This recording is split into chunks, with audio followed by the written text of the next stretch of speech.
cómo evaluar posiciones y encontrar el plan correcto, especialmente en el medio juego. Esto es algo que todo el mundo se pregunta. Por eso te voy a mostrar cómo lo hago yo, un gran maestro, con una partida real. Así podrás imitarlo luego en tus propias partidas. Deliberadamente hemos tomado como ejemplo una posición desequilibrada. Así, si logras entenderlo aquí, podrás entenderlo en cualquier posición más normal. Y tenemos una partida de Nepomniachtchi, Giri, juegan las blancas, aunque no importa quién tenga el turno porque vamos a hablar de evaluación y planificación. Observa atentamente, piensa quién está mejor en esta posición y por qué. Adicionalmente piensa cómo jugarías y cuál sería tu plan.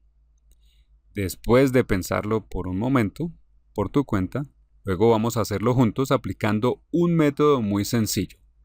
Te voy a enseñar un método de evaluación muy sencillo porque en lugar de seguir una receta larguísima como la que a tantos instructores les gusta sugerir, vamos a aprender un método de evaluación basado en solo 2 ideas. Lo primero que vamos a evaluar es el material. ¿Tiene algún bando ventaja en este sentido? Esto debería ser fácil de ver, porque en una partida equilibrada por lo general el material está igualado. Uno no está capturando piezas en cada turno. Si se han dado capturas, la situación permanece igual por un buen tiempo. Por lo tanto, no es que necesitemos contar el material en cada turno. Pero en esta posición encontramos un desequilibrio material. Y podemos verlo si excluimos las piezas iguales para no distraernos. Por ejemplo, tenemos un alfil en un bando y un alfil en el otro. Una torre en un bando y otra torre en el otro. Entonces podemos olvidarnos de estas piezas por el momento. Vamos excluyendo.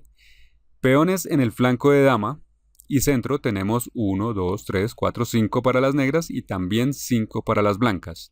Igualmente nos olvidamos de esto por ahora. En cambio, ahora vemos que las blancas tienen un caballo, una torre y 2 peones a cambio de la dama. Esto es lo que de verdad debemos evaluar aquí. Usando la aritmética básica del ajedrez, una torre igual 5, un caballo igual 3, más 2 peones, tenemos 10 puntos. Contra la dama, que vale 9. Estaríamos hablando así de que las blancas tienen una ligera ventaja y las cosas estarían bien en cuanto a material. Primer factor. Luego de eso, el segundo factor a evaluar es la actividad de las piezas. Esto es, cuántas casillas del tablero controlas, porque eso nos dice quién tiene el control y dominio.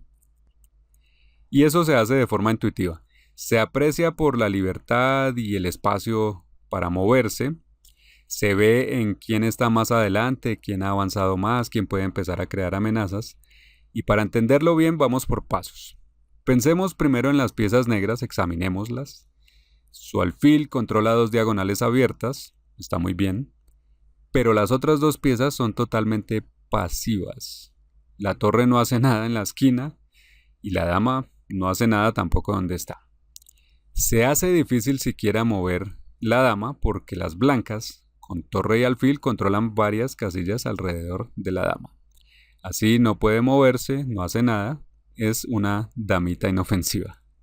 Entonces, en general, la actividad de las piezas negras es bastante mala. Y ahora evaluemos a las blancas. Las piezas blancas son muy activas.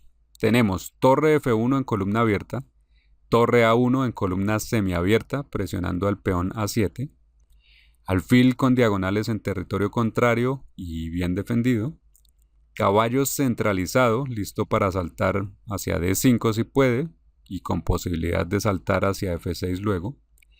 Y entonces la actividad de las piezas blancas es muy buena. Y esto en contraste con las piezas negras concede a las blancas una gran ventaja. Así, resumiendo, las blancas tienen ventaja material, primer factor, y también ventaja en actividad, segundo factor. Estas 2 ideas, estos 2 factores, nada más dictaminan nuestra evaluación y nos dicen que las blancas tienen una posición ganadora. Y eso es todo. En la medida que practiques este método, que se convierta en un hábito, estos 2 factores podrás evaluar posiciones rápidamente en segundos. Ahora bien, si quisieras entender la posición a fondo, por completo, tendrías que considerar otros dos factores más. Sin embargo, decimos desde ya que esto no es necesario en la mayoría de los casos y lo que hemos discutido es suficiente. Pero aún así vamos a ver rápidamente cuáles son esos dos factores adicionales. Hasta ahora hemos hablado de evaluar el material y la actividad de las piezas. Decimos que es suficiente. Los otros dos factores adicionales, podríamos decir, son la seguridad de los reyes y los peones. ¿Y por qué no los evaluamos? La verdad es que son menos importantes y saltándonos dicha evaluación podemos ahorrar tiempo y aún así evaluar la posición correctamente. Pero si quieres hacerlo todo muy metódicamente, evaluemos la seguridad de los reyes. En este caso, el blanco está seguro y el negro seguro por ahora, aunque en el medio del tablero está un poco más expuesto.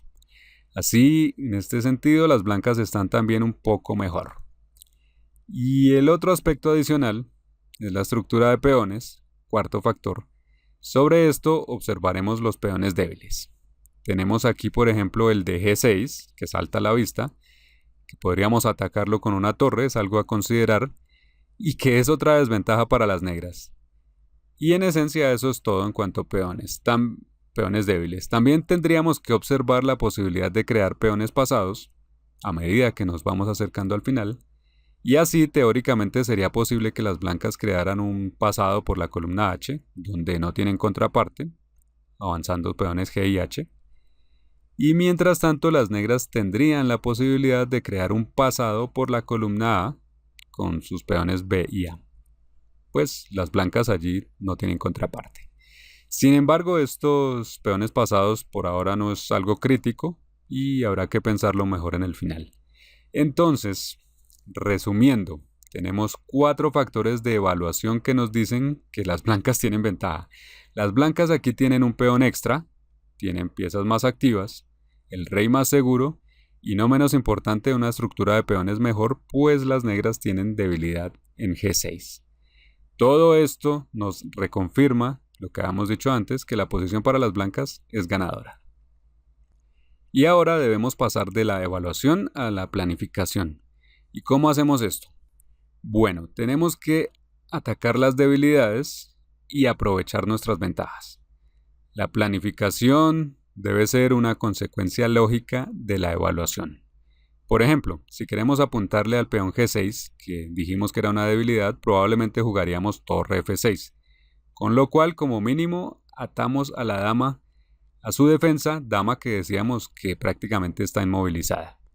Si queremos sacarle provecho a nuestra ventaja de actividad, podemos procurar avanzar con nuestras piezas mucho más. Y entonces podríamos, por ejemplo, doblar torres en la columna abierta F y estaríamos dominando por completo. Así es como podríamos ejecutar la planificación, ya ponerla en práctica, y luego también podríamos considerar para el final avanzar los peones G y H creando un peón pasado por la columna H, como hemos dicho antes. Así aprovechamos todas las ventajas que concluimos que teníamos durante la evaluación y las convertimos en el resultado deseado. Cuánta información valiosa en unos pocos minutos. Ahora, a relajarse con unas buenas noticias. Estamos en época de Black Friday y tú, como estudiante nuestro, vas a tener la oportunidad de tomar cualquiera de todos nuestros cursos completos con hasta 80% de descuento. Pero además, siempre queremos darte más. Vamos a hacer un sorteo para elegir a 2 felices ganadores de la super colección. Los mejores cursos por valor de varios cientos de dólares se los vamos a dar gratis a 2 estudiantes elegidos entre los compradores durante esta promoción. Encuentra los detalles en la descripción. Felicidades y suerte con tus compras.